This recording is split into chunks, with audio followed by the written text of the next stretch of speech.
अध्यक्ष महोदय, अतिशय गंभीर बाब सभागृहाच्या समोर मी मांडतोय.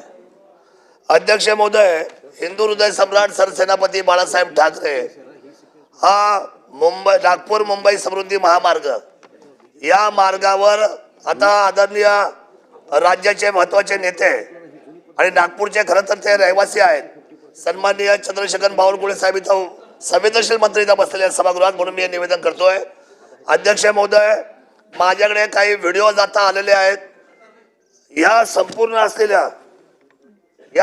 असलेल्या महामार्गावर, समृद्धी महामार्गावर, जो महामार्ग प्रगती आणि आधुनिक पायाभूत सुविधासाठी आता प्रतीक मानलं जातं, याच्यावर संपूर्ण चांगल्या पद्धतीचा प्रवास लोक करतात.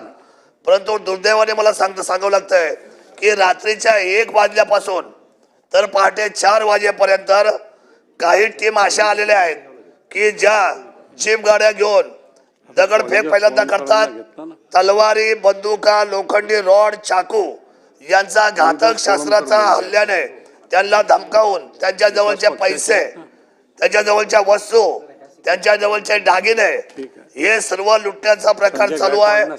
अनेक वेळेला त्या महामार्गावरचे पोलीस नाहीत, महामार्गाच्या पोलिसांना भेटायला गेले तर ते म्हणतात की नागपूर पोलीस स्टेशनला तुम्ही जा.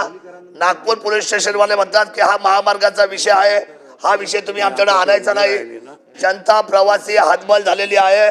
माझ्याकडे CCTV आहे, ते आम्ही आपल्याला आणून देतो. आणि आपण आज संध्याकाळी ह्या सभागृह संपल्यानंतर आपण रिप्लाय सुद्धा द्या आणि या बाबतीमध्ये आपण आश्वस्त करा की या हिंदू हृदय सम्राट बाळासाहेब ठाकरे या असलेल्या नागपूर मुंबई समृद्धी महामार्गावर एकही सशस्त्र दरोडा पडणार नाही.